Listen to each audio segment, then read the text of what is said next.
And the game of the year is mon ami Clair Obscur, Expedition 33. So yeah, Expedition 33 just walked into the Game Awards and swept the entire damn building with 9 awards.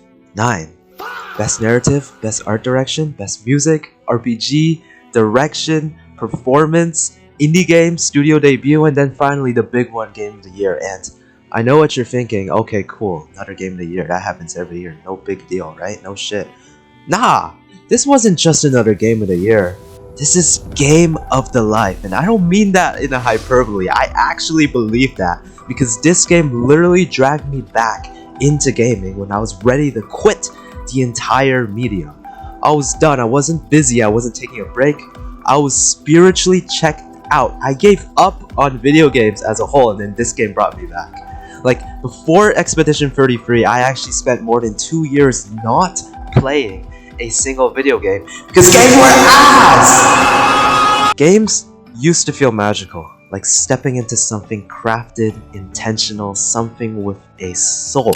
And somewhere along the way, that magic just died. Everything got money greedy, everything got soulless, everything was a copy and paste. Everything turned into a 200-hour content slop designed to waste your time and call it freedom. And then Expedition 33 dropped and went, hey, remember why you loved games as a little kid in the first place? And I do! Because this isn't just a review of the game, this is a resurrection story. Because this game didn't just impress me, it reminded me why I ever fell in love with video games in the first place. For me, as a kid, there were 4 main franchises I loved, and each one gave me a different piece of what made gaming feel special to me and why I liked video games. But the fucked up part is none of them really have that thing that made me like them anymore. Not because they're bad, but because the industry changed around them and trends took over and quantity replaced intention and spirit. Slowly, one by one, the things that made these games feel special just disappeared. So I'm gonna start going through all of them and then tell you how Expedition 33 just completely revived all of these things that I missed so much. Let's start with Zelda. Zelda was the first franchise that taught me games could be cinema. Not cutscene simulators, not lore PDFs, actual cinema, because you're inside it. Twilight Princess, Skyward Sword, these games had linear stories where gameplay was the narrative. You always knew where you were, why you were there, and what moving forward meant. No checklists, mental gymnastics. Side quests were rare, meaningful, and actually rewarding. I didn't have to think, I just played, and the game took me along. Breath of the Wild and Tears of the Kingdom are impressive. I loved Breath of the Wild the first time, but holy shit, where is the story, man? Sometimes in Tears of the Kingdom, I generally wonder if there even is one. It's 200 boring hours of systems, shrines, and physics, and Koroks, and with a narrative awkwardly taped on the side. Open world used to be fun when I had infinite time. Now I already use my brain all day for work and university. I don't want a game asking me, okay, what do you want to do next? I don't know, that's why it's in the fucking game on, ass. Like, open world designs make you think about what to do instead of feeling why you're doing it. That's not freedom, that's, I don't know, like, tedium. Ever since Breath of the Wild won Game of the Year in 2017, everyone's copied its open air formula. So that win didn't just change Zelda's identity, it symbolized the death of cinema in gaming, and Zelda lost what made it special. Final Fantasy taught me world building, lore, characters, mythology, all that good shit, man. FF6, 7, 9, they weren't just stories, they were entire worlds. Cities had history, villains had ideology, characters felt relatable, and most importantly, they were turn-based. Turn-based combat forces intention. You think, you plan, you commit. That's why I love it so much, and that's why most games that I play are turn-based. Then, the moment Final Fantasy's graphics stopped looking like ass and actually looked kinda good, they deleted the franchise's entire combat system, and now it's flashy action RPG slop. Button mashing, cooldown, particle effects. I hate action RPGs, okay? I mean, the lore is still great, but I have to suffer through an action RPG to get it. I don't want to dodge roll and double May Cry homework and mash buttons and shit, like wait for cooldowns. I'm not trying to do all that for that amazing lore.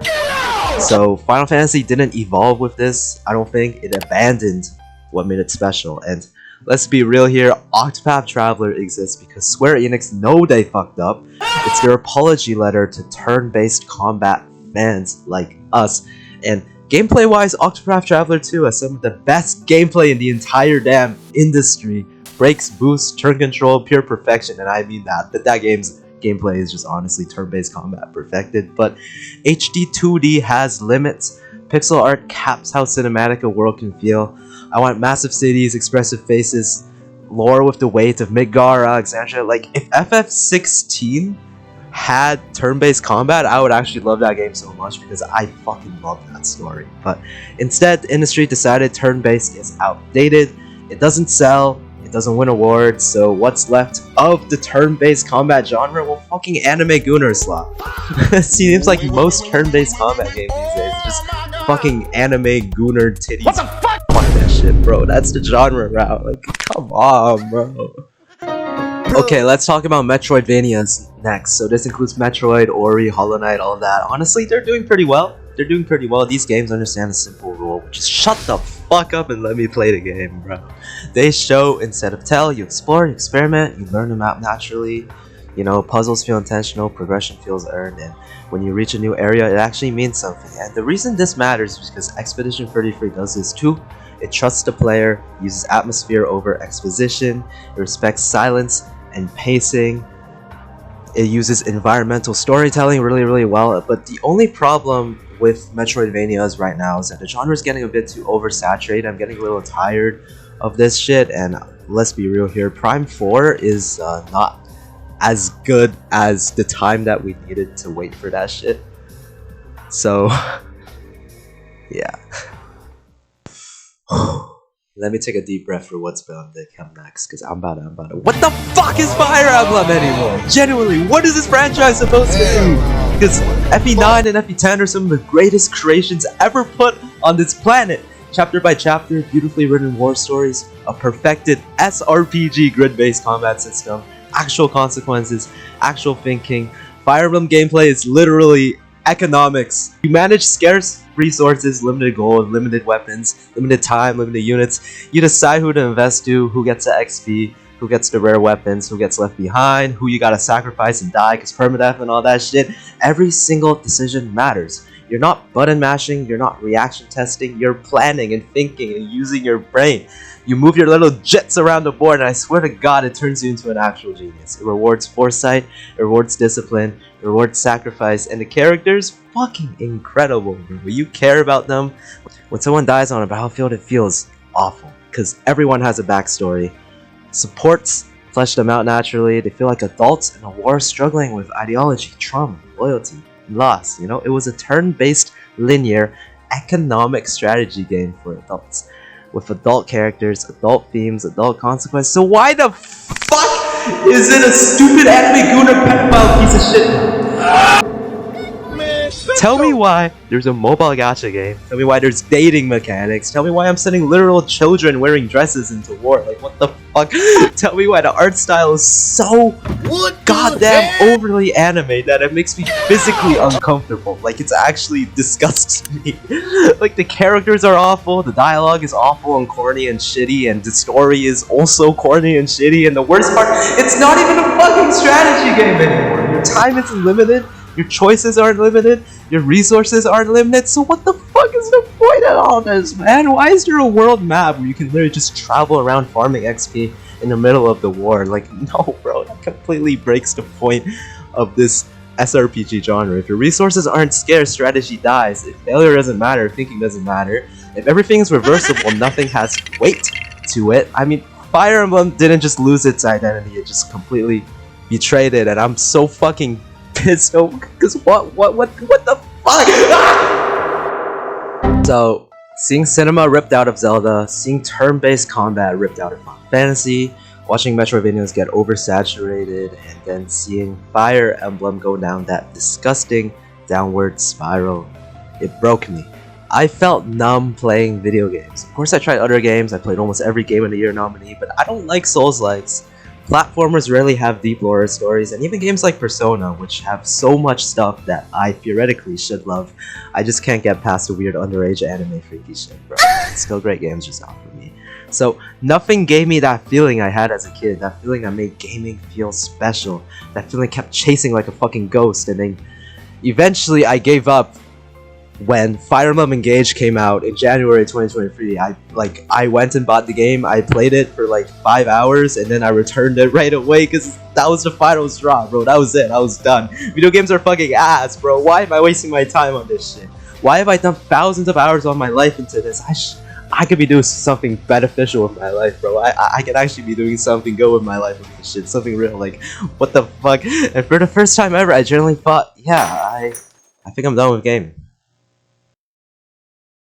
So, over 2 years passed since then, no games, no excitement, nothing. And one day, I'm on YouTube looking for orchestra recordings because I'm practicing a piece for my city's band. You know, we're gonna perform in that shit. And then I walk away to take a break, and then I let autoplay run, walk away to get a snack. And when I come back, there's a music video on my screen. It's a French woman singing and some funny little French guy with a guitar, and the song is called Lumière.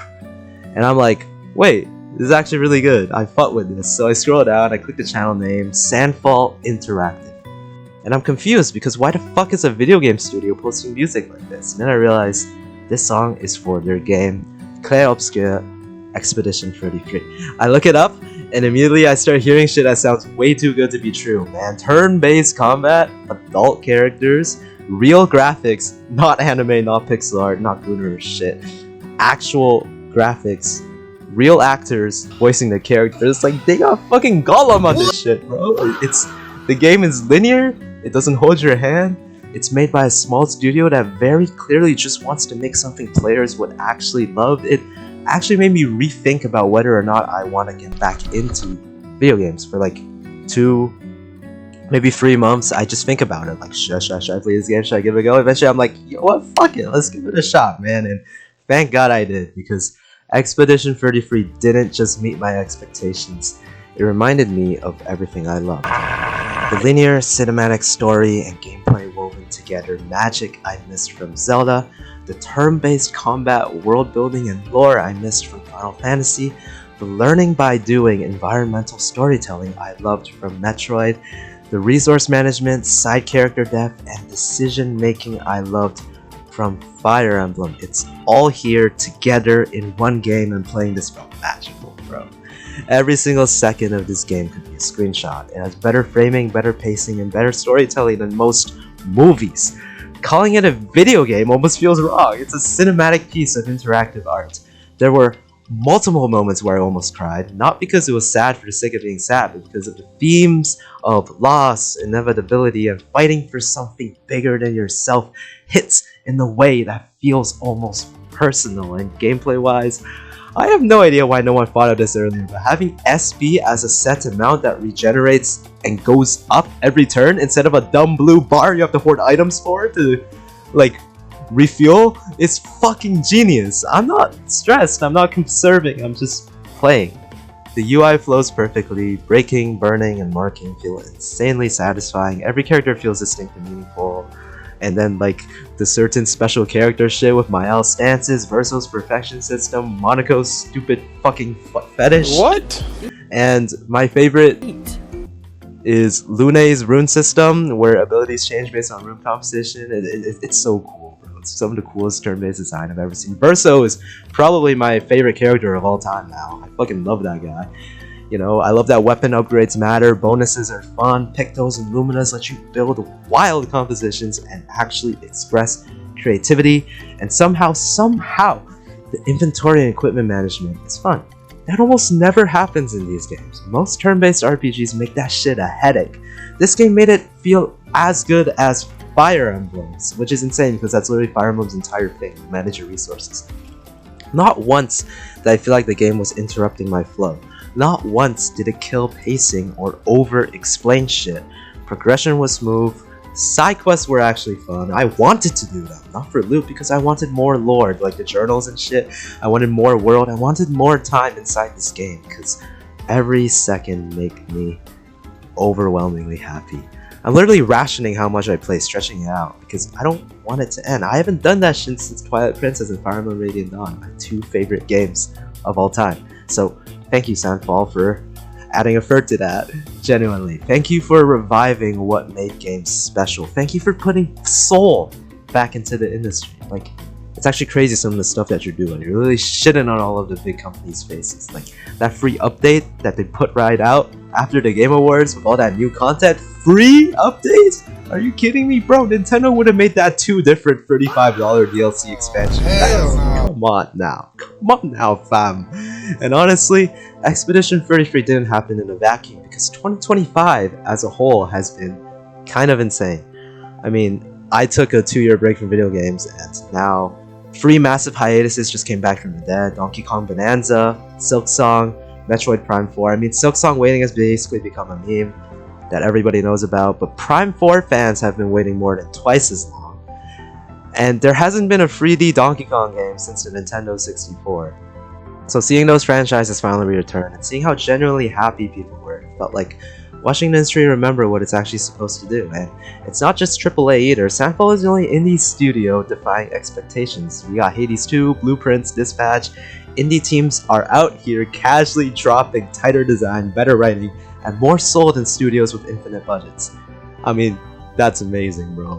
I mean, meanwhile, talking about infinite budgets, I mean, Death Stranding 2, Ghost of Yotei, and Kingdom Come Deliverance, I mean, they could have been Game of the Year in literally any other year. So, like, they're kind of stepping up too. But this year was so stacked that, like, just nominees, and this year felt like such a breath of fresh air. Because let's be real, the last 5 years of gaming have been fucking dead, bro. Soulless, trend tracing, safe, bloated. I genuinely struggle to name anything I truly love that came out after, like, 2019. But 2025, this year felt different. It felt like creativity came back. Like, developers stopped chasing metrics and started chasing meaning again. And Expedition 33 wasn't just part of that moment, it was the symbol of it.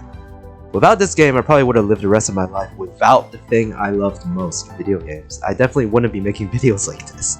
And a game has never deserved its Game Awards sweep more, because this isn't just Game of the Year, it's Game of the Life, baby. At least it was for me.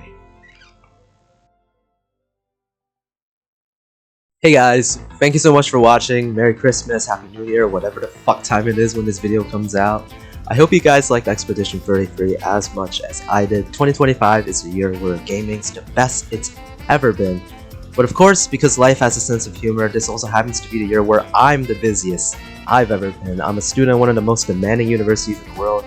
I'm managing a well-paying job. I'm fully providing for myself as an adult, and if this was any time before this year, I'd be locked the fuck in on all of this year's great games. I'd be playing all day, recording everything, making so much content on Prime 4, losing my mind over Octopath Traveler 0. But now I barely have time to even play these games, let alone live in them the way I want to. And yeah, that sucks, because for the first time, gaming actually feels alive again, and I'm forced to watch it from the sidelines. So if you're asking why no Prime 4 content, no Octopath 0 content, I'm busy, bro. I'm busy, but like, you know, that's life, I guess. Still, I'm not gone. I'll see you guys for Fire Emblem Fortune's Weave coming out next year. You already know I can't miss that, because, like, woo, boy. All right. Let's see. Let's see. I don't want to get my hopes up. Honestly, bro, my expectations are so fucking low for Fire Emblem, but, like, let's see. Let's see. All right. Peshcat's out. Peace.